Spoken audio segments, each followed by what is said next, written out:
معزز حاضرین، آج ہم تلاوت کریں گے پہلے قرآن پاک کی آیت نمبر سورہ آل عمران کی آیت نمبر 15 سے ہم پڑھیں گے انشاءاللہ۔ تلاوت کرتے ہیں، پہلے تلاوت سماعت کریں انشاءاللہ، اس کے بعد ترجمہ اور تفسیر پر غور کریں گے۔ اعوذ باللہ من الشیطان الرجیم، بسم اللہ الرحمن الرحیم۔ قل أنبئكم بخير من ذلكم للذين اتقوا عند ربهم جنات تجري من تحتها الأنهار خالدين فيها وأزواج مطهرة ورضوان من الله والله بصير بالعباد الذين يقولون ربنا إننا آمنا فاغفر لنا ذنوبنا وقنا عذاب النار الصابرين والصادقين والقانتين والمنفقين والمستغفرين بالأسحار شهد الله أنه لا إله إلا هو والملائكة وأولو العلم قائما بالقسط لا إله إلا هو العزيز الحكيم۔ معزز حاضرین، اللہ تبارک و تعالیٰ نے ان آیت پاک میں تمام انسانیت کو مخاطب کیا ہے، اور اللہ تعالیٰ نے بتایا ہے کہ آؤ میں تمہیں خیر کی چیز بتاتا ہوں۔ خیر وہی ہوگا جس کو اللہ نے خیر کہا ہے، شر وہی ہوگا جس کو اللہ نے شر کہا ہے۔ بعض مرتبہ ایسی چیزیں ہوتی ہیں جس میں ہمیں خیر معلوم ہوتی ہے، لیکن جب انجام کو پہنچتے ہیں تو وہ شر ثابت ہوتا ہے۔ کبھی ایسا ہوتا ہے بعض چیزیں ہمیں شر لگ رہی ہوتی ہیں، لیکن اللہ کی طرف سے یہ بات آ رہی ہوتی ہے کہ اس میں تمہارے لیے خیر ہے، تو پھر وہ ہمارے لیے خیر ہوتی، انجام اس کا بہت بہترین ہوتا ہے۔ اللہ تبارک و تعالیٰ نے اسی کو قرآن میں ایک جگہ فرمایا، عسیٰ ان تکرہوا شیئا وہو خیر لکم۔ بعض مرتبہ تم کسی چیز کو ناپسند کرتے ہو لیکن وہ تمہارے لیے بہتر چیز ہوتی ہے۔ وعسیٰ ان تحبوا شیئا وہو شر لکم، اور بعض مرتبہ تم بعض چیزوں کو برا دیکھتے ہو، خیر دیکھتے ہو، لیکن وہ تمہارے لیے شر ہوتا ہے۔ تو اللہ تعالیٰ نے جو فیصلہ کر دیا اس سے بڑا خیر اور کون بتا سکتا ہے؟ کون سا ہدایت کا راستہ ہے، کون غلط راستہ ہے، یہ تو اللہ تعالیٰ ہمیں بتا رہا ہے۔ تو ہمیں اللہ تعالیٰ نے جو سب سے پہلی آیت میں نے پڑھی ہے، اس میں اللہ تعالیٰ نے ہمیں بتایا کہ خیر کیا ہے، وہ بتانا چاہتا ہوں تمہیں، یعنی تمہارے لیے بہتر کیا ہو سکتا ہے وہ بتاتا ہوں۔ اللہ کرے کہ یہ بات ہمیں سمجھ آئے اور ہم اس خیر کی طرف دوڑنے والے بنیں۔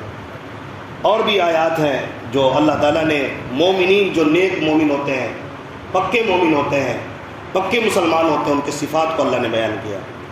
پھر اگلی آیات میں اللہ تعالیٰ نے دین اسلام کے سچ ہونے کو بتایا اور حق ہونے کو بتایا، اور اللہ تبارک و تعالیٰ نے یہ بھی بتایا اگر مذہب کہا جائے کسی کو، اگر دھرم کہا جائے کسی کو، دین کسی کو کہا جائے تو صرف اسلام ہے۔ دین کا مطلب ہوتا ہے طریقہ، طور طریقہ زندگی گزارنے کا، وہ صرف اسلام سکھاتا ہے، یعنی جو صحیح طریقہ ہے وہ صرف اسلام کے ہی پاس ہے خاص، باقی سب اپنے بنائے ہوئے ہوتے ہیں، اس کے اندر بہت ساری باتیں غلط سلط مل جاتی ہیں۔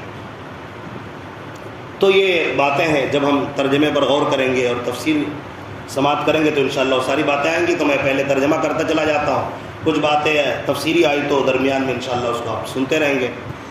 دیکھیے اللہ تعالیٰ نے فرمایا قل انبئکم بخیر من ذلکم، اے نبی آپ فرما دیجئے کہ میں تمہیں خبر دیتا ہوں بہترین چیز کی، تمہارے لیے بہتر کیا ہے۔ اس سے پہلے اللہ تعالیٰ نے جو گزشتہ آیات تھی اس میں اللہ تعالیٰ نے بتایا دنیا کی زیب و زینت، عورتیں، بچے اور اسی طرح سونے چاندی، یہ لوگوں کو بڑے محبوب معلوم ہوتے ہیں، جبکہ یہ تو دنیا کی زندگی کے سامان ہیں، اور ظاہر ہے کہ دنیاوی زندگی کے سامان یہ چند روزہ ہیں، یہ ختم ہو جائیں گے اور فنا ہو جائیں گے۔ تو اللہ تعالیٰ اب آگے فرماتے ہیں، اے نبی آپ فرما دیجئے کہ میں تم کو خیر کی چیز بتاتا ہوں۔ اس میں خیر کی کون سی چیز ہے؟ فرمایا کن کے لیے ہے؟ للذین اتقوا عند ربہم، ان لوگوں کے لیے جو اپنے رب کے پاس ڈرنے والے ہیں، جنہوں نے تقوی اختیار کیا۔ للذین اتقوا، ان لوگوں کے لیے جو تقوی اختیار کرنے والے ہیں، اللہ سے ڈرنے والے ہیں، تنہائی میں بھی، مجمع میں بھی، مجلس میں بھی وہ قدم اٹھاتے ہیں تو اللہ کے حکم کے مطابق اٹھاتے ہیں، اور جدھر اللہ نے جانے سے منع کیا ہے ادھر وہ مر تو جاتے ہیں لیکن قدم نہیں اٹھاتے، ایسے لوگوں کو متقی کہا جاتا ہے۔ تو فرمایا متقی لوگوں کے لیے ہے عند ربہم، ان کے رب کے پاس کیا ہے؟ جنات تجری من تحتها الانہار، ایسے باغات ہیں جن کے نیچے نہریں جاری ہیں، باغات کے اندر محلات ہوں گے، ایک سے ایک سونے چاندی سے بنے ہوئے محلات ہوں گے، اور بڑی لمبی چوڑی عمارتیں ہوں گی جنت کے اندر، اور نیچے سے نہریں، ایک نہر نہیں نہریں جاری ہوں گی۔ اسی کو اللہ تعالیٰ نے ایک جگہ قرآن میں کہا فیہا انہار من ماء غیر آسن، یہاں تو صاف شفاف پانی کی نہریں جاری ہیں، جنتی کے محلات کے نیچے سے نہریں گزر رہی ہیں۔ اور اللہ تعالیٰ نے فرمایا فیہا انہار من ماء غیر آسن وانہار من لبن لم یتغیر طعمہ، صرف پانی کی نہر نہیں، یہاں تو دودھ کی بھی نہر ہے۔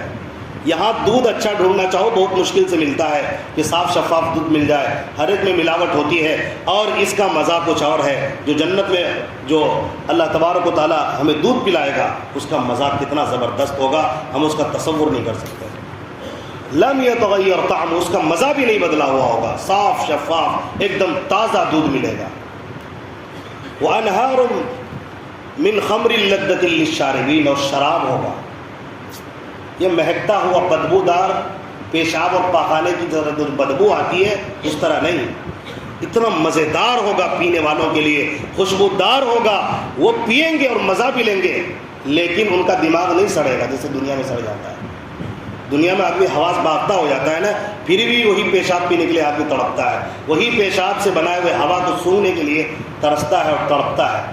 اور یہ انسان کی حالت جب ہوتی ہے جب انسان نفس اور شیطان کے حوالے ہو جائے، پھر اس کا تو کوئی پرسان حال نہیں ہوتا، پھر تو وہ جہنم کی طرف دوڑتا چلا جاتا ہے۔ اب اس کو پیشاب دے دو وہ بھی پی لے گا، اب اس کو کہیں پر ڈھکیل لٹا دو کہیں، یعنی اس کا دماغی کام نہیں کرتا۔ کبھی آپ دیکھیں گے نالے کے پاس پڑا ہوا ہے، کہیں روڈوں میں پڑ گیا، کہیں کچھ نہیں، نہ پاکی نہ صفائی، کبھی کسی کو گالی بکرا، کبھی بہن کو، کبھی ماں کو، کبھی، یعنی کوئی تمیز باقی نہیں رہتی۔ تو اللہ تعالیٰ جو جنت میں شراب دینے والا ہے پینے والوں کے لیے بہت مزیدار ہوگا، لیکن اس کی وجہ سے عقل پر کوئی اثر نہیں پڑے گا۔ وَأَنْهَارٌ مِّنْ عَسَلٍ مُّصَفًّى، اور ایسی شہد کی نہریں ہوں گی ایک دم صاف شفاف خالص۔ یہاں پر شہد کے اندر بھی ملاوٹیں کر کر کے لوگ بیچ رہے ہیں۔ اللہ تعالیٰ کہتے ہیں آؤ نا تم شہد کے لیے ترستے، یہاں تو نہریں ہیں شہد کی، خوب پیو خوب مزے کرو۔ اور یہاں اگر زیادہ ہو جائے تو بھی مصیبت، کم ہو جائے تو بھی مصیبت۔ اللہ کہتا ہے جتنا پینا ہے پیو، جب پیٹ بڑھے گا ایک بار ڈکار لوگے سارا ختم، نہ یہاں پیشاب کی ضرورت نہ پانی کی ضرورت، ڈکار لوگے بدبودار نہیں بلکہ خوشبودار ڈکار آئے گی۔ تو یہ اللہ تعالیٰ ہمیں دینے والا ہے جنت میں، تو ظاہر ہے یہی خیر کی چیز ہے، اور اسی کے لیے اللہ نے پیدا ہی کیا ہے۔ یہاں تم میری مان کر آ جاؤ، تقوی اختیار کر لو، دنیا کی طرف دیکھنا چھوڑ دو، جتنے سال اللہ نے زندگی کا ایام دیے ہیں اس کو قیمتی سمجھو، اور اللہ تبارک و تعالیٰ کی دربار کی طرف دوڑنے والے بنو، تاکہ اللہ تبارک و تعالیٰ تمہیں ان انعامات سے نوازے۔ خالدین فیہا، یہ ختم بھی نہیں ہوں گے کہ چلو 2-3 کنٹل پی لیا ہے تو اب اس کے بعد کچھ سالوں کے بعد ختم ہو جائے گا، ایسا نہیں، یہ ختم ہی نہیں ہوگا، مسلسل چلتا رہے گا، کیونکہ اللہ کے حکم کا وہ خزانہ ہوگا، پھر وہ ختم نہیں ہوتا۔ اللہ کے خزانے میں کوئی چیز ختم ہونے والی نہیں ہے، وہ ہمیشہ رہنے والی چیز ہے۔ وَأَزْوَاجٌ مُطَهَّرَةٌ، اللہ اکبر، سبحان اللہ، اور پاکیزہ بیویاں اللہ تعالیٰ عطا کرے گا حور کی شکل میں۔ حور کی تعریف تو آپ بار بار سنتے رہتے ہیں، میں صرف اتنی تعریف کر دیتا ہوں جو روایات میں آتا ہے۔ اللہ تعالیٰ نے قرآن میں تو بہت ساری جگہوں پر ہمیں بتایا کہ نوجوان ہوں گی، ہم عمر ہوں گی، وَكَوَاعِبَ تَرَابًا، لیکن اللہ کے نبی صلی اللہ علیہ وسلم نے خوبصورتی کی مثال دیتے فرمایا کہ مرد اپنی بیوی جو اللہ تعالیٰ عطا کرے گا حور، اس کے چہرے میں اپنا چہرہ دیکھ سکتا ہے، سبحان اللہ، کیا خوبصورتی ہو گئی. اور آج ہم تھوڑا سا گورا پن آیا تو آنکھیں ہماری بہک گئی اور ہم بہک گئے اور ہماری خواہشات جو ہے گندے ہو جاتے ہیں. جب بھی کبھی گندے خواہشات کی طرف نظر جائے تو سوچو کہ اگر میں یہ دیکھنے لگوں گا اللہ تعالیٰ کہیں مجھے جنت کی حور سے محروم نہ کر دے، جو حور ہمارے ساتھ ہمیشہ رہنے والی ہے. اور دیکھتے وقت یہ بھی تصور کریں اللہ نے منع کیا، یہ گناہ ہے. جس طرح ایک آدمی یہ نہیں چاہتا کہ اس کی ماں بہن کو کوئی دیکھے، اس کی بہو بیٹی کو کوئی دیکھے غلط نظر سے، تو وہ کیوں دیکھتا ہے کسی کی بہو بیٹی کو غلط نظر سے؟ یہ بھی تو غلط ہے نا. تو اس کو سمجھنا چاہیے، تصور میں لانا چاہیے. غیرت اور احساس ایسی چیز ہے اگر آدمی میں پیدا ہو جائے تو کبھی بد نظری نہیں کرے گا، لیکن جب غیرت مر جائے، بے غیرت ہو جائے، بے حس ہو جائے، پھر تو اس پر کوئی چیز اثر نہیں کرتی. بس اللہ تعالیٰ ہمیں حفاظت فرمائے. وَأَزْوَاجٌ مُطَهَّرَةٌ وَرِضْوَانٌ مِّنَ اللَّهِ، اور جو سب سے بڑی چیز ملنے والی ہے رضوان من اللہ، اللہ کی رضامندی جو کبھی ختم نہیں ہوگی. اللہ اکبر. اللہ جنتیوں سے ہمیشہ کے لیے راضی ہو جائے گا، پھر کبھی ناراض نہیں ہوگا. کتنی بڑی دولت ہے. اللہ تعالیٰ یہاں ناراض بھی ہوتا ہے، راضی بھی ہوتا ہے، لیکن جنت میں کبھی ناراض نہیں ہوگا. اللہ تعالیٰ ہم سب سے راضی ہو جائے یہاں بھی اور آخرت میں بھی. واللہ بصیر بالعباد، اور اللہ تعالیٰ بندوں کو دیکھتا ہے، نگرانی کرتا ہے. اسی لیے تو تقویٰ اختیار کرنا چاہیے. اللہ دیکھتا ہے، اللہ باخبر ہے، ہمارے حرکات و سکانات کو باقاعدہ دیکھ رہا ہوتا ہے. ہم حرام خوری کریں یا حرام کاری کریں، اللہ دیکھتا ہے. الذین یقولون ربنا اننا آمنا فاغفر لنا ذنوبنا وقنا عذاب النار. متقین لوگ ایسے ہیں جو کہتے ہیں اے ہمارے رب، ہم ایمان لے آئے، ہم نے تجھے مان لیا، ہم تجھے مالک مانتے ہیں، خالق مانتے ہیں، رب مانتے ہیں، وحدہ لا شریک لہ مانتے ہیں. فاغفر لنا ذنوبنا، ہمارے گناہوں کو معاف کر دے. وقنا عذاب النار، اور ہمیں جہنم کے عذاب سے بچا. الصابرین والصادقین والقانتین، اور یہ ایسے لوگ ہیں جو صبر کرنے والے ہیں. صبر کی 3 قسمیں ہیں. صبر علی المصیبت، مصیبت آئے تو بھی صبر کرتے ہیں. صبر علی المعصیت، اور گناہ کرنے کا دل چاہ رہا ہے لیکن گناہ سے بچ جاتا ہے، اس پر دل میں تکلیف ہوتی ہے، اس پر بھی صبر کرتے ہیں. صبر علی الطاعہ، عبادتیں کرتے جا رہے ہیں، تکلیفیں ہو رہی ہیں لیکن برداشت کر رہے ہیں. تو 3 قسمیں ہو گئی صبر کی. کتنی قسمیں؟ صبر علی المصیبت، بولیے، اور صبر علی المعصیت، گناہوں پر صبر کرنا، یعنی گناہ سے رکنے کے لیے صبر کرنا. اسی طرح صبر علی الطاعات، عبادتوں پر، طاعات پر فرما برداری کرتے ہوئے صبر کرنا. تو انشاءاللہ ہم تینوں کے اعتبار سے صبر کریں گے. والصادقین، اور سچ بولتے ہیں. ان کی زبان کھلتی ہے تو سچ بولتے ہیں، ورنہ چپ رہتے ہیں، جھوٹ نہیں بولتے. یہ ایسے لوگ ہیں. والقانتین، اور عبادت گزار ہیں، یکسو ہو کر اللہ کی عبادت کرنے والے ہیں. والمنفقین، اور اللہ کے راستے میں خرچ کرنے والے ہیں. والمستغفرین بالاسحار، جب سب سو جاتے ہیں تو یہ اللہ سے باتیں کرنے کے لیے رات میں اٹھ جاتے ہیں. یہ سحر کے وقت استغفار کرنے والے ہیں. یہ نہیں کہ عبادت کرتے ہیں تو اب فخر آ گیا، تکبر آ گیا، اب پیر پھیلا کے رات بھر سوتے ہیں اور صبح میں ڈنگے مارتے پھرتے ہیں. ایسا نہیں ہے. رات میں اٹھ کر کہتے ہیں اے اللہ پتہ نہیں کون سی تو عبادت میری قبول کیا، کون سی نہیں، بس اللہ تو قبول کر لے، اور جو بھی مجھ سے غلطی ہو جاتی ہے اسے تو معاف کر دے. لیکن ہماری حالت کیا ہے؟ خوب گناہ بھی کرو اور جری اتنا ہو جاؤ، استغفار کرتے ہوئے شرم آتی ہے. شیطان جو پٹی پڑھاتا ہے نا، ارے اتنے گناہ کر لیا اب کیا تم توبہ کرتے ہو، یہ اللہ تعالیٰ کی رحمت سے نا امیدی ہے. جب بھی گناہ ہو جائے فوراً توبہ کیجئے، اللہ کا وعدہ اللہ معاف کرے گا. استغفار کرنے کی کوشش کریں اور تہجد کے وقت میں اٹھنے والے بنیں. تھوڑے دن مشقتوں کے بعد اتنا لطف آئے گا، آپ کو لگے گا کہ میں اللہ سے بات کر رہا ہوں، سب سو رہے ہیں اور اللہ تعالیٰ نے مجھے بٹھا دیا. شہید اللہ انہ لا الہ الا، اللہ تعالیٰ نے گواہی دی اس بات کی کہ اس کے سوا کوئی عبادت کے لائق نہیں. اس بات کے گواہ فرشتے بھی ہیں، اور فرشتوں نے بھی جو پاکیزہ مخلوق ہے، وہ اولو العلم، اور علم والے بھی جو علم رکھتے ہیں وہی گواہی دیتے ہیں کہ اللہ کے سوا کوئی عبادت کے لائق نہیں. تو جتنی بھی دنیا کے اندر مسلمان ہیں سب کہتے ہیں اللہ کے سوا کوئی عبادت کے لائق نہیں. یہ سارے علم والے ہیں. اور جو بھی کہتے ہیں اللہ کے علاوہ کوئی اور بھی اللہ کے ساتھ کوئی شریک ہے، یہ سارے پکے جاہل ہیں. پوری دنیا کا علم ہے لیکن یہ علم نہیں جان سکا کہ معبود کون ہے. عبادت کے لائق کون ہے؟ تیرا علم کوئی کام کا نہیں ہے، ابھی تو مرے گا یہاں سے تیرے علم کا سلسلہ منقطع ہو جائے گا، لیکن وہ علم جو اللہ کو پہچان لے یہ یہاں بھی کام آئے گا، قبر میں بھی، آخرت میں بھی، اور یہ علم جنت تک لے جائے گا، ہمیشہ کی زندگی سنوار دے گا۔ مومنین کامیاب ہے۔ اللہ تعالی ہمیں ایمان پر باقی رکھے، ایمان پر خاتمہ عطا فرمائے۔ اور فرمایا اولو العلم قائما بالقسط، اللہ تبارک و تعالیٰ کی ذات انصاف کے ساتھ پوری دنیا کو سنبھالنے والا، لا الہ الا هو العزیز الحکیم، اللہ کے سوا کوئی عبادت کے لائق نہیں، وہ زبردست حکمت والا ہے۔ ان الدین عند اللہ الاسلام، یقیناً دین اللہ کے پاس وہ اسلام ہے۔ دین کیا ہے؟ اسلام ہے۔ اسلام کا معنی آتا ہے فرما برداری کرنا، فرما برداری کرنا۔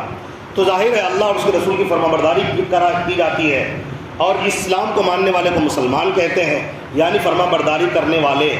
تو فرما برداری کریں گے تب نہ پکے مسلمان ہوں گے، اور اگر ہم نافرمانی کرنے میں لگے ہوئے ہیں تو پھر پکا مسلمان ہم نہیں بن سکتے۔ وَمَا اخْتَلَفَ الَّذِينَ أُوتُوا الْكِتَابَ إِلَّا مِن بَعْدِ مَا جَاءَهُمُ الْعِلْمُ، اور ان لوگوں نے یعنی اہل کتاب نے، جن کو کتاب دی گئی تورات، زبور، انجیل، ان تمام نے اور اختلاف نہیں کیا مگر ان کے پاس جب علم آ گیا تب اختلاف کیا، جب قرآن کا علم آ گیا تب اختلاف کیا، جب نبی سامنے آ گئے تب اختلاف کیا۔ یہ انجانے میں نہیں، یہ اہل کتاب یہود و نصارہ جتنے بھی ہیں یہ سارے علم آنے کے بعد اختلاف کیے ہیں، دشمنی کی وجہ سے، بغیم بینہم، ضد کی وجہ سے، حسد کی وجہ سے۔ حسد کیا ہے؟ اللہ تعالیٰ نے نبی کو بنی اسرائیل سے ہٹا کر، اللہ تعالیٰ نے نبی کو حضرت ابراہیم علیہ السلام، اللہ تبارک و تعالیٰ نے بنی اسرائیل کے علاوہ میں نبی کو اللہ تعالیٰ نے پیدا کیوں کیا؟ بس یہ ان کو چڑ تھی۔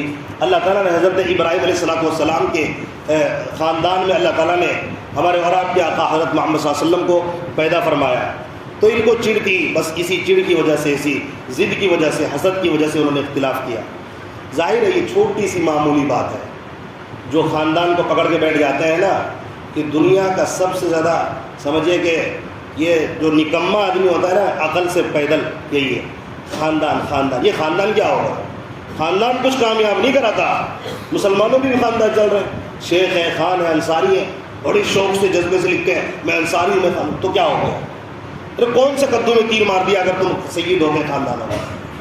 سید ہو گئے یا کوئی اور خاندان سے ہو گئے، یہ سب کوئی کام آنے والا نہیں ہے۔ آئے گا علم اور علم پر عمل، اللہ کی فرما برداری، چاہے کسی بھی آپ خاندان سے تعلق رکھتے ہو، اللہ تبارک و تعالیٰ کے یہاں وہی کام آئے گا جو آپ نے عمل کیا ہے۔ وَمَن يَكْفُرْ بِآيَاتِ اللَّهِ فَإِنَّ اللَّهَ سَرِيعُ الْحِسَابِ، اور جو اللہ تعالیٰ کی آیتوں کا انکار کرتے ہیں یقیناً اللہ تعالیٰ جلد حساب لینے والا ہے۔ فَإِنْ حَاجُّوكَ فَقُلْ أَسْلَمْتُ وَجْهِيَ لِلَّهِ مَنِ اتَّبَعَنِ، اگر یہ تم سے جھگڑا کرتے ہیں، اے نبی اگر یہ تم سے جھگڑا کرے تو ان کو آپ کہہ دیں میں نے اپنا رخ اللہ کی طرف کر لیا ہے۔ وَمَنِ اتَّبَعَنِ، اور وہ لوگ بھی جو میری اتباع کرتے ہیں ان کا رخ بھی اللہ کی طرف ہو گیا ہے۔ تم جھگڑا کرتے کرتے مرو، تم حسد کے عذاب میں مبتلا ہو کے مرو، ہمیں کوئی فرق نہیں پڑتا۔ وَقُلْ لِلَّذِينَ أُوتُوا الْكِتَابَ وَالْأُمِّيِّينَ أَسْلَمْتُمْ، اور ان لوگوں سے کہہ دو جن کو کتابیں دی گئی اور اب عرب کے ان پڑھ لوگوں کو بھی کہہ دو أَسْلَمْتُمْ، کیا تم ایمان لاتے ہو؟ فَإِنْ أَسْلَمُوا فَقَدِ اهْتَدَوْا، اگر وہ اسلام لے آئیں ہدایت یاب ہو جائیں گے، ہدایت پر آ جائیں گے۔ وَإِنْ تَوَلَّوْا فَإِنَّمَا عَلَيْكَ الْبَلَاغُ، اور اگر وہ انکار کر دیں، پھر جائیں، منہ موڑ لیں، تو آپ کا کام صرف پہنچا دینا ہے۔ وَاللَّهُ بَصِيرٌ بِالْعِبَادِ، اور اللہ تبارک و تعالیٰ بندوں کو دیکھنے والا ہے۔ ہمارا کام کیا ہے؟ نبی کی اتباع میں دین کی بات بتا دینا، پیچھے پڑنا نہیں ہے۔ کسی کو بتا دیا پیچھے پڑ گئے، یہ کر نہیں رہا، یہ کر نہیں رہا، اب نہیں مان رہا تو غیبت کر رہا ہے، چغل کو نہیں کر رہا، کیا ضرورت ہے؟ پہنچا دیا بس ہو گئی، دروغہ نہیں ہے نا ہم۔ اللہ تعالیٰ نے ہمیں بس صرف قاصد بنایا ہے، داعی بنایا ہے، اتنا ہی کام کرنا ہے بس جتنا کام اللہ نے دیا ہے۔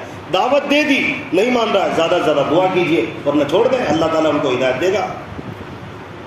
ان الذين يكفرون بآيات الله ويقتلون النبيين بغير حق ويقتلون الذين يأمرون بالقسط من الناس فبشرهم بعذاب أليم، بلا شبہ وہ لوگ جو اللہ کی آیتوں کا انکار کرتے ہیں اور نبیوں کو قتل کرتے ہیں حق کے بغیر، اور ويقتلون الذين، اور ایسے لوگوں کو قتل کرتے ہیں جو انصاف کا حکم دیتے ہیں لوگوں کو، فبشرهم بعذاب أليم، ایسے لوگوں کو دردناک عذاب کی خوشخبری سنا دو۔ بہت سارے نبیوں کو ایک ہی دن میں، روایت میں تقریباً 45 یا 47 انبیاء کرام کے بارے میں آتا ہے، ایک ہی دن میں ان ظالموں نے قتل کر دیا۔ اس کے بعد ان کے لیے 170 لوگ کھڑے ہوئے جو ایمان والے تھے، ان کو سمجھانے کے لیے ظالمو تم کیا کر رہے ہو. یہ بنی اسرائیل میں ایسے لوگ آئے جنہوں نے نبی سے مخالفت کی, نبیوں تک کو قتل کر دیا. اتنے بڑے مجرم. دنیا کا بدترین شخص وہ ہے جو نبی کو قتل کر دے. تو یہ اتنے بدترین لوگ تھے. پھر ان لوگوں نے جو 170 آدمی سمجھانے کے لیے کھڑے ہوئے تھے ان کو بھی قتل کر دیا. تو اللہ تعالیٰ یہی کہہ رہے ہیں ایسے لوگوں کو دردناک عذاب ہوگا اور ان کو دردناک عذاب سے کوئی بچا بھی نہیں سکتا. اولئک الذین حبطت اعمالهم فی الدنیا والآخرہ. یہ ایسے لوگ ہیں جن کے اعمال دنیا اور آخرت میں ضائع ہو گئے, ختم ہو گئے. ان کے عمل کوئی کام کا نہیں ہے. وما لهم من ناصرین, اور ان کا کوئی مددگار بھی نہیں ہے. الم تر الی الذین اوتوا نصیبا من الکتاب یدعون الی کتاب اللہ لیحکم بینہم ثم یتولی فریق منہم وهم معرضون. بلا شبہ کیا آپ نے ان لوگوں کو نہیں دیکھا جن کو کتاب کا کچھ حصہ دیا گیا اور ان کو اللہ کی طرف کی کتاب کی طرف بلایا جاتا ہے تاکہ ان کے درمیان فیصلہ ہو حق و باطل کے بارے میں. ثم یتولی, پھر وہ کیا کرتے ہیں, ان میں سے ایک فریق روگردانی اختیار کرتا ہے اور منہ موڑ لیتا ہے, وهم معرضون, اور اعراض کرتے ہوئے. ذلك بأنهم قالوا لن تمسنا النار الا اياما معدودات. اور ان لوگوں کا کیا کہنا ہے, ہم کو تو چند روز آگ چھوئے گی, جہنم کی آگ چند روز چھوئے گی, بس وہ چند دن ہے, ایام ہے بس, اس کے بعد اللہ تعالیٰ ہمیں جنت میں ڈال دے گا. یہود و نصارہ کا یہ دعویٰ ہے جو غلط اور باطل دعویٰ ہے. وغرهم في دينهم ما كانوا يفترون, اور ان کو دھوکے میں ڈال دیا ہے ان کے طریقے نے جو وہ افترا پردازی کرتے ہیں, یعنی جو وہ گھڑتے ہیں, افترا کرتے ہیں, جھوٹ بولتے ہیں, ایسی چیزوں نے ان کو دھوکے میں ڈال دیا. فَكَيْفَ إِذَا جَمَعْنَاهُمْ لِيَوْمٍ لَا رَيْبَ فِيهِ وَوَفِّيَتْ كُلُّ نَفْسٍ مَا كَسَبَتْ وَهُمْ لَا يُظْلَمُونَ. پھر کیا حال ہوگا جب ہم ان کو جمع کریں گے ایسے دن میں جس میں کوئی شک نہیں, یعنی قیامت کے دن, اور ان کو بدلہ دیا جائے گا جو وہ کرتے رہے اور ان پر کوئی ظلم بھی نہیں ہوگا. قُلِ اللَّهُمَّ مَالِكَ الْمُلْكِ تُؤْتِي الْمُلْكَ مَن تَشَاءُ وَتَنزِعُ الْمُلْكَ مِمَّن تَشَاءُ وَتُعِزُّ مَن تَشَاءُ وَتُذِلُّ مَن تَشَاءُ بِيَدِكَ الْخَيْرُ إِنَّكَ عَلَى كُلِّ شَيْءٍ قَدِيرٌ. آپ کہہ دیجئے اے اللہ تو بادشاہوں کا مالک ہے, تو بادشاہت کا مالک ہے, تو ہی جس کو چاہے بادشاہت عطا کرتا ہے, تو ہی جس سے چاہتا ہے بادشاہت چھین بھی لیتا ہے, تو عزت دینے والا ہے, تو ذلیل کرنے والا ہے, تو ہی جس کو چاہتا ہے عزت دیتا ہے, تو ہی جس کو چاہتا ہے ذلیل کرتا ہے. سارے کے سارے خیر تیرے ہاتھ میں ہیں. انک علی کل شیء قدیر, یقیناً تو ہر چیز پر قادر ہے. یہاں ایک اس آیت کے تحت ایک واقعہ ہے جو پس منظر ہے, وہ میں بتا کر بات مکمل کر لوں گا. یہ آیت اللہ تبارک و تعالیٰ نے اس وقت نازل کی, ایک مرتبہ نبی پاک علیہ الصلوۃ والسلام نے غزوہ خندق کے موقع پر. یہ غزوہ خندق کب واقع ہوا؟ 5 ہجری میں, جب جنگ احد 3 ہجری میں ہو گیا. اسی طرح جنگ بدر 2 ہجری میں. یہ جب جنگیں ہو گئی تو سارے مکہ والے کفار مشرکین یہود و نصارہ سب گھبرا گئے. یہ کیا ہو گیا, چند مٹھی بھر جماعت ہمیں شکست دے رہی ہے. یہ بوکھلا گئے اور انہوں نے ارادہ کیا کہ سب مل کر, کفار مشرکین یہود و نصارہ سب مل کر مسلمانوں پر مدینے میں حملہ کرتے ہیں. انہوں نے پلان بنایا. نبی پاک علیہ السلام کو پتہ لگ گیا. نبی صلی اللہ علیہ وسلم نے فرمایا یہاں سے لے کر دور تک, کئی میل دور تک ہمیں گڑھا کھودنا ہے کہ وہ اس میں آنے کے لیے تاکہ رکاوٹ ہو, اور اگر آ جائیں تو ان کو بہت ساری مشقتوں کا سامنا کرنا پڑے. تو پھر اللہ کے نبی صلی اللہ علیہ وسلم نے صحابہ کو متعین کیا. صحابہ کرام کھودتے رہے گڑھا, اور نبی صلی اللہ علیہ وسلم بھی اللہ اکبر بھوکا رہ کر صحابہ کرام نے دین کو محفوظ کیا ہے, ایمان کو محفوظ کیا ہے, قرآن ہم تک پہنچایا ہے, ایک ایک لفظ پہنچنے کے لیے خون دیا ہے. کئی صحابہ کرام شہید ہوئے. اور یہ غزوہ خندق کے موقع پر ایک مرتبہ جب کھودتے ہوئے صحابہ نے دیکھا ایک چٹان آ گیا, اور وہ چٹان اتنا مضبوط تھا کہ وہ کتنا بھی اس پر وار کیا جا رہا تھا تو وہ ٹوٹ ہی نہیں رہا تھا, کدال سے وار کیا جا رہا تھا وہ پھٹ ہی نہیں رہا تھا. تو نبی پاک علیہ الصلوۃ والسلام سے یہ بات حضرت سلمان فارسی رضی اللہ عنہ نے فرمائی, اے اللہ کے نبی یہ چٹان آ گیا, اس کا کیا کریں؟ نبی صلی اللہ علیہ وسلم آئے, ایک مرتبہ زور سے اس چٹان پر کلہاڑی اللہ کے نبی صلی اللہ علیہ وسلم نے چلایا تو ایک چنگاری نکلی, اس کے اندر سے آگ نکلی. اس آگ کے اندر نبی پاک علیہ الصلوۃ والسلام نے دیکھا کہ ملک فارس کے محلات نظر آئے. پھر آپ صلی اللہ علیہ وسلم نے ایک اور وار لگائے, اس میں بھی اسی طرح کی چنگاری اٹھی. تو آپ صلی اللہ علیہ وسلم نے اس میں سے روم کے بڑے, جو روم بہت بڑی سلطنت ہے اور بہت بڑا ملک ہے, اللہ تبارک اللہ کے نبی صلی اللہ علیہ وسلم کو دکھائی دیا, وہاں کے محلات نظر آئے. پھر تیسری مرتبہ آپ صلی اللہ علیہ وسلم نے وار کیا تو اس چنگاری کے اندر نبی پاک علیہ السلام نے یمن کے در و دیوار کو, وہاں کے محلات کو دیکھا اور فرمایا کہ بلا شبہ میری امت ان بڑے بڑے سلطنتوں کو فتح کرے گی۔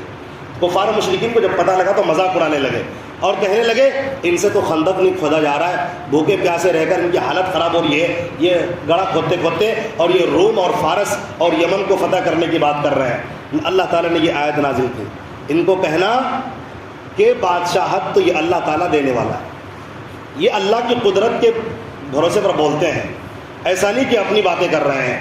تو نبی جو بول رہے ہیں ان کو بتا دیا جائے ہم جو کچھ کہہ رہے ہیں یہ اللہ تعالیٰ کے حکم سے کہہ رہے ہیں، یہ اللہ تعالیٰ کرنے والا ہے، بادشاہت عطا کرنا، شکست و فتح یہ سب اللہ تعالیٰ کے ہاتھ میں ہے۔ اور وہی ہوا اللہ تبارک و تعالیٰ نے حضرت عمر فاروق رضی اللہ تعالیٰ عنہ کے زمانے میں پوری تقریباً آدھی دنیا تقریباً سمجھ لیجئے حضرت عمر رضی اللہ تعالیٰ نے فتح کر لی اور حکومت کی۔